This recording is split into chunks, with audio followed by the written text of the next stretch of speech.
Hello ladies and gentlemen, and welcome to the Raw Review. Now, it's been a while since I've been able to do one of these, so hopefully you're ready. I got a lot here loaded. We open with the show instead of a promo from Vincent Kennedy McMahon, from Sheamus, from Vicki, from John Cena, from anyone. We had none. Well, somewhat. We actually opened with a match between Hell No and the Primetime Players. But there was a twist where there was a short promo or a short segment of talking. Now that was because of S.H.I.E.L.D. Now I didn't get a chance to do a review on S.H.I.E.L.D. because I have not had the chance to really see much of SmackDown and the Raw before. I'm being honest, I haven't had a chance to see it. But from what I can tell, from what bits I was able to see in small video bites, S.H.I.E.L.D. is supposed to be for pretty much for justice.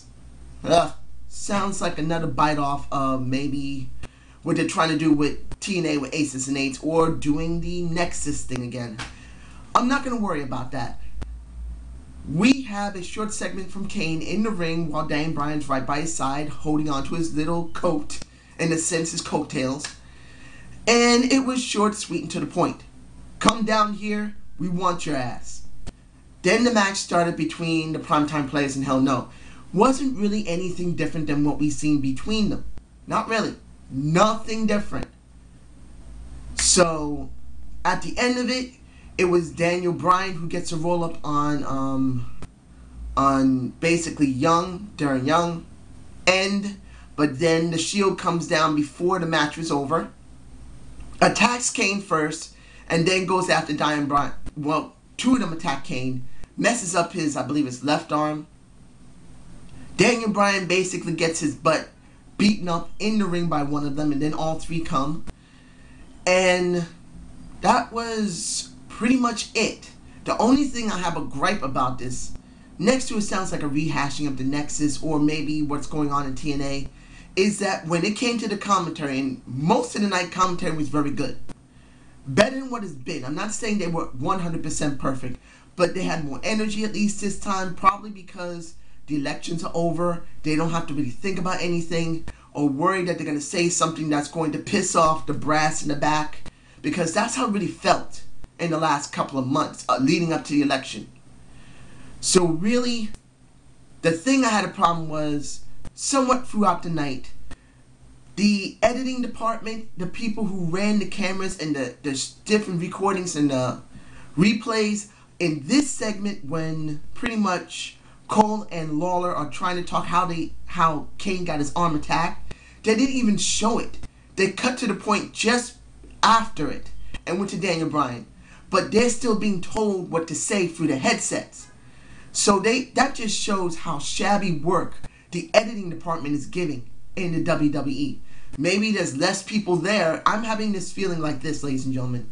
And I may say this throughout the review, or at least at the end. Because of what's been going on from the election, the problem that I see WWE is going to have right now is that they're going to have to start cutting back on people's hours as well as letting people go. So essentially, they still need people on the road, but probably the bare essential people they need. So I think people are doing double work. Because somewhat throughout the night, you have some little, at least for me, some little feel of there being less people to run the show and more emphasis of doing less with more. So that's at least how I got from this part of the show. Now, we have after this a silly little bit between Sheamus and John Cena. Now, like I said, I didn't get a chance to see that SmackDown. So I didn't see the actual scene of Big Show tearing a chair apart. I'm going to see if I can see it. Because today, at least I can say I'm not needing to run around. But honestly, I heard it, saw how they did the little joke around, and they're going to be going up against Dolph and Big Show, and then they ended there. I said in some of my own reviews that sooner or later something's going to happen between these four people. And I'll get to that at the end of the show if I do not forget. So I hope I don't forget. Sorry. So I'm going to go from there. Now, AJ and Tamina. There was a little piece after the segment between John Cena and Sheamus where you see her walking to the ring.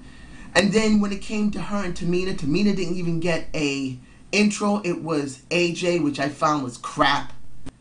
Tamina should have got something. But the thing about this, and even though, and I wish to say the North Carolina crowd was very active.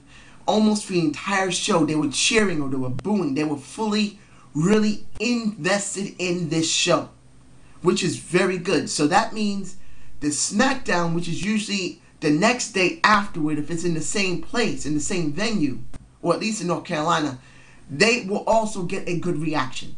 But the problem here is this. AJ and Tamina should never started now. It should have never been done. If they were going to do something here, they should have waited until TLC, built up to it.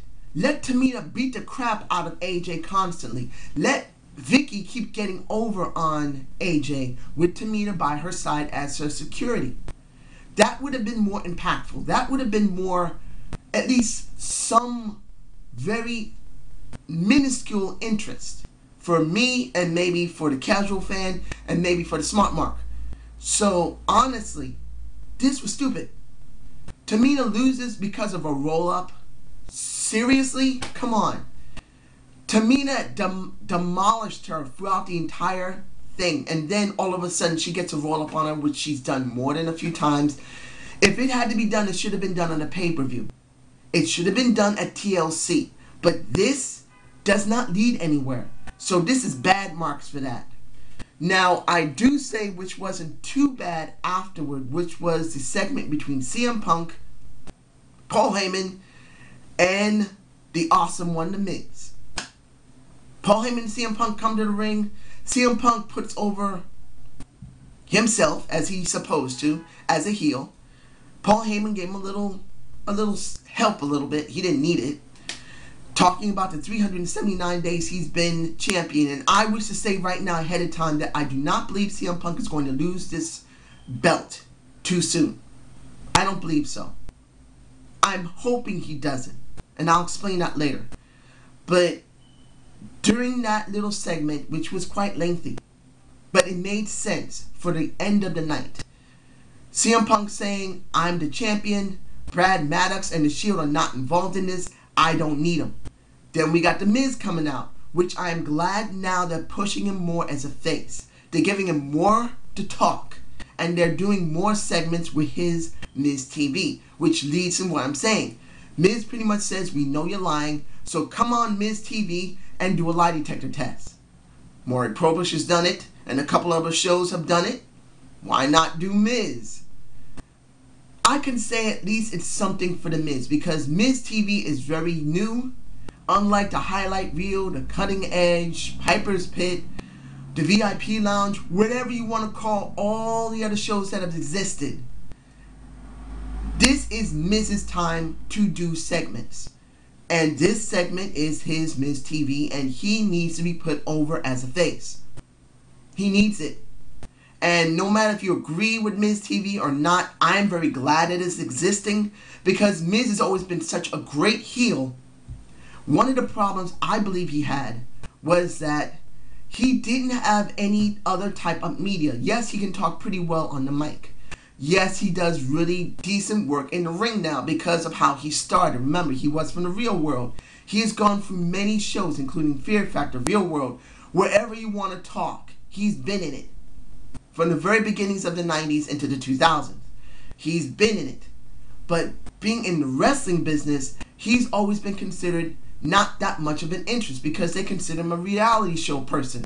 No one that is really willing to kick it into a higher gear to actually be a great superstar in wrestling.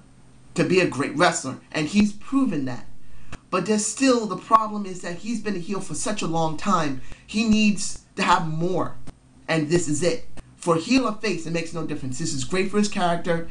And it was good segment for, even though it was quite lengthy, at least about 12 to 15 minutes. Now, just after that, we have the Cena and Sheamus versus Dolph and Big Show. Honestly, nothing there. Everything we've seen before. Nothing new. You got Cena winning over Dolph. But it does lead somewhere later in the night. So I'll just leave it at that. That was just pretty much what we've always seen. Now, Damien. Damien and the crowd, I'm calling it. Having Damien Sandow ever come out is a good thing. He, holding his chalice in his hand, talking into it, has always shown to be a good talker. I wish to say clearly right now that he has the great skills, and Killer Kowalski's school really trained his ass well. They trained him well. Now, he did a segment that made me think of The Genius. Now, I'm not saying The Genius did the same thing. There have been people over the years who've always called people from the crowd into the ring and do some type of segment. He is no different. But I got a nostalgic thought of The Genius doing something like this. I am calling someone in to be my protege, thank you. I need to know that you have some level of intelligence. And oh, I picked you. Oh, no, sir. Not you. The one that still has teeth in his head. That was funny. I enjoyed it. I really did enjoy this segment. It was a good segment. It was well done. But what part I didn't like was Santina coming out. And I said Santina. It was like just a girl coming out the body for no apparent reason. Because you look good. Honestly, was not necessary. Santina Marella has had his moments with Damien, but there's never been a real feud. Nothing ever structured properly. And then when he talks about trying to whack, well, he's doing his little same bit, and then he's going to try and hit Damien in the head. It didn't work, and it led into a match. I was not interested in a match. Both of them are not bad in the ring. Don't get me wrong, ladies and gentlemen. They're both good in the ring when it comes down to it. We saw last year, when it came to Elimination Chamber, how well Santina Marella can get over and really get the crowd behind him. He had huge amounts of steam last year. If he had won the championship last year, that would have blown people's mind, and it actually would have been something new. We could have actually benefited from it. No, was it last year or this year? I can't even remember anymore because it's been so long and it has not been great. I do not believe it was this year. I believe it was last year. But if I'm wrong, I'm sorry. But we know Santino can do great work. But the problem is there's no structure. The structure of this was so bad for me that these two guys who are actually very good, I like Damien a lot. He has a type of persona that I don't get bored with. I don't mind Santino Marella. He has the power walk that makes me laugh my ass off. And he does do some very funny segments. But the problem here is this. Without structure, no matter how good both these people are, these good wrestlers, nothing. Didn't mean anything. I was bored. Now, Vicki and Brian Maddox. Now, the segment with Brian Maddox and Vicki was short, which I was glad. It wasn't too long. So, the thing about this is simple. When is Brian Maddox going to have a contract? It's eventually coming. Either when Vicki is kicked out as supervising administrator, whatever you want to call it, or while she's still there. But so far, he's lost to Ryback, totally squashed, and then he lost to Randy Orton just now. It was not very long. At least his trunks were not solid silver this time because he did kind of make me think of Dolph Ziggler. The only thing is he doesn't have blonde hair. They almost got the same build physically. He's 207 pounds. I think Dolph is like 215, 220. He's not much bigger than him. So I almost had like a Dolph Ziggler lookalike, except he has black hair instead of blonde. So the question's going to be when? When is he going to get a contract? And Randy Orton got his ass squashed by the Shield. It's good to see that Randy Orton's willing to job for someone, even if it's not in a match. To get his butt beaten down by this group was okay. It's alright. You may not agree with the Shield. I have no idea where they're going to go with this. This could just be a flop, but they're doing something. So I'll leave it at that. The ADR versus Sin Cara, empty. Nothing there, ladies and gentlemen, nothing. The problem here is this. ADR has been so badly booked over the last 9 months, there's nothing there. Cara, who has been botching very badly since before he got hurt and tore his patella tendon, and then coming back afterward looking a little bit too conservative in the ring, because remember, he used to use the spring to jump over the top rope to get in the ring. Now he just slides in the ring and jumps around like he's scared. And then most of his in-ring work is still quite sloppy because it still looks like it's cartoony. It's got to be more realistic. And he hasn't been booked very well either. So you have two people who have not been booked very well. Another one who has not performed that well. And there's no structure for them to even have a feud or just have a random match is not helping. These are two good performers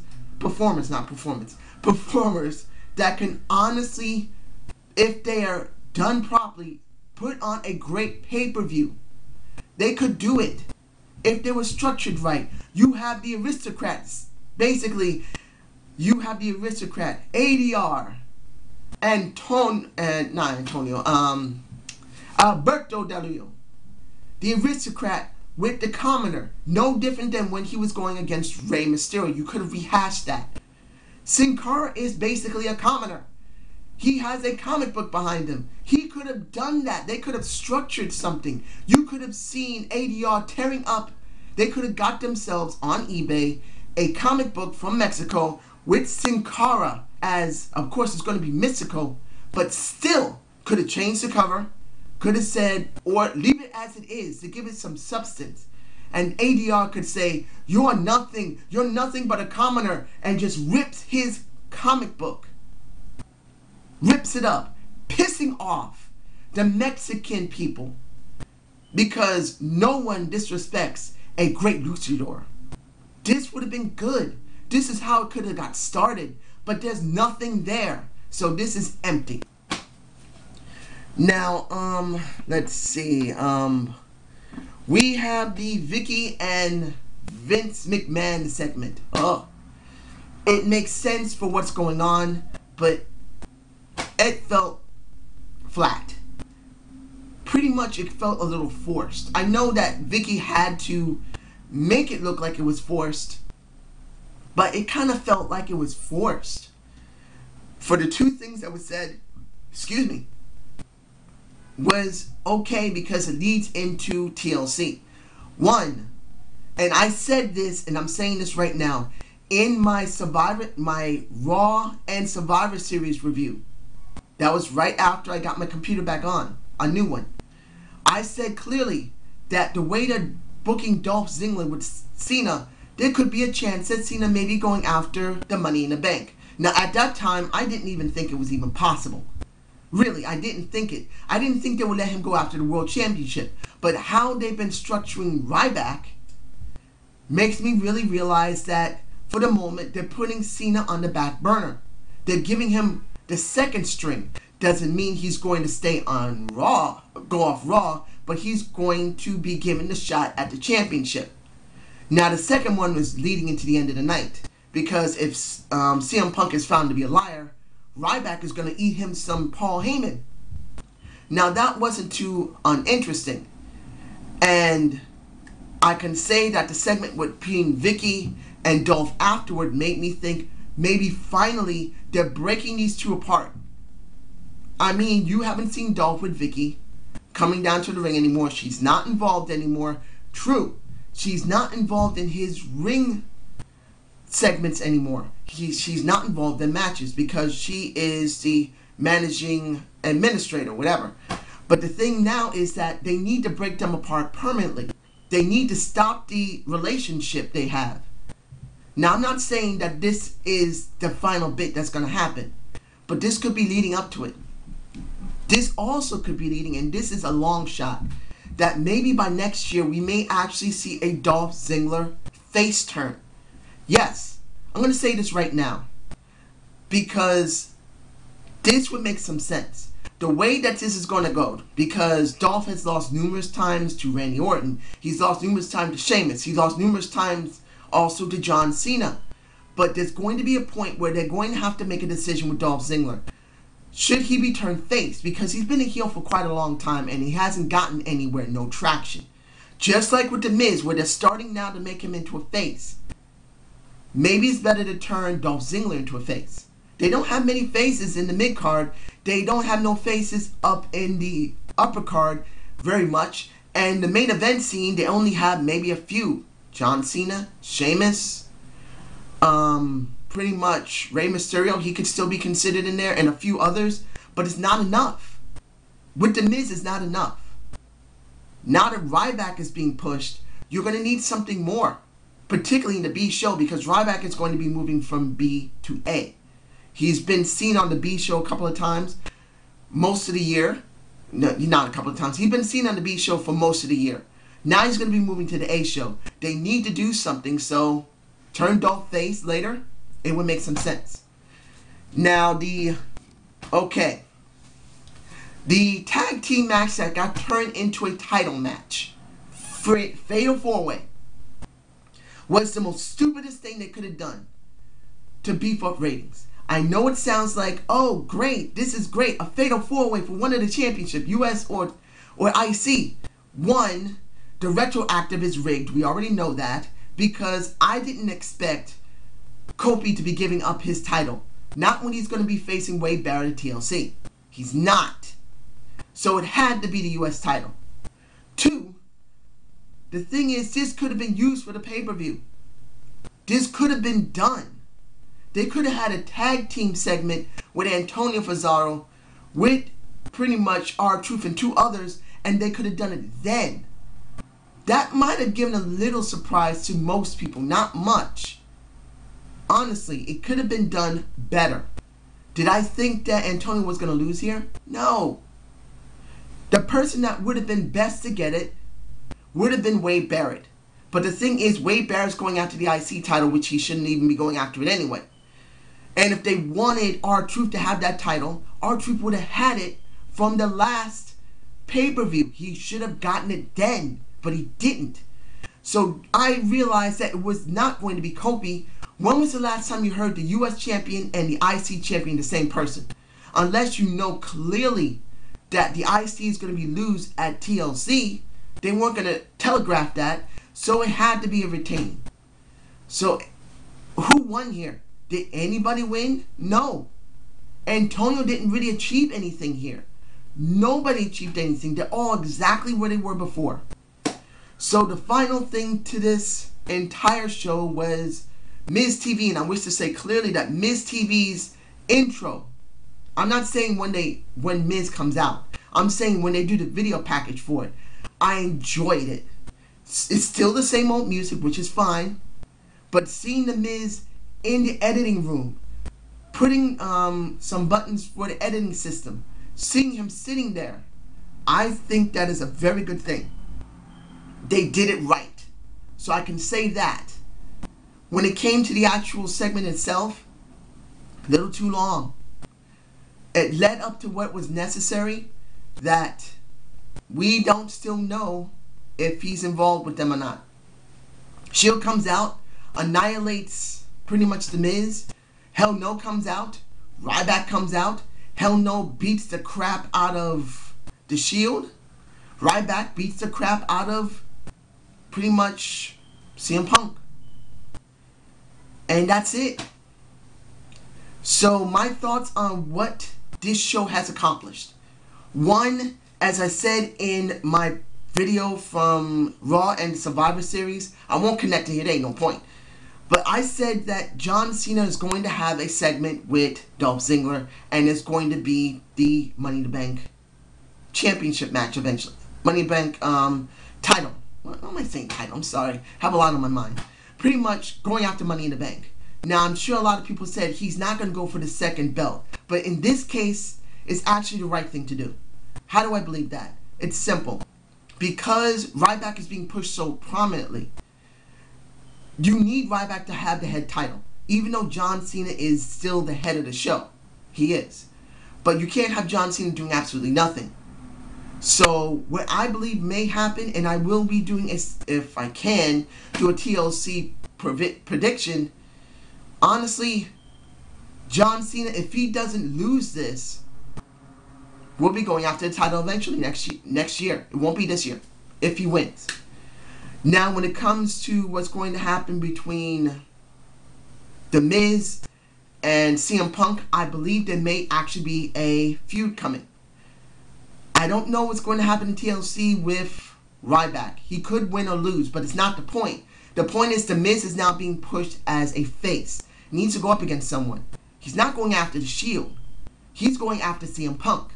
Now, if CM Punk has a belt or not is irrelevant. It looks like they're going to have a short feud together. I don't know if it's going to be a couple of months before or after pretty much the Royal Rumble. I'm taking a guess that eventually they will go after each other, maybe before the Royal Rumble, maybe after the Royal Rumble when he meets The Rock. That's if he keeps the belt. But essentially, that's what I believe is going to happen. Do I rate this show?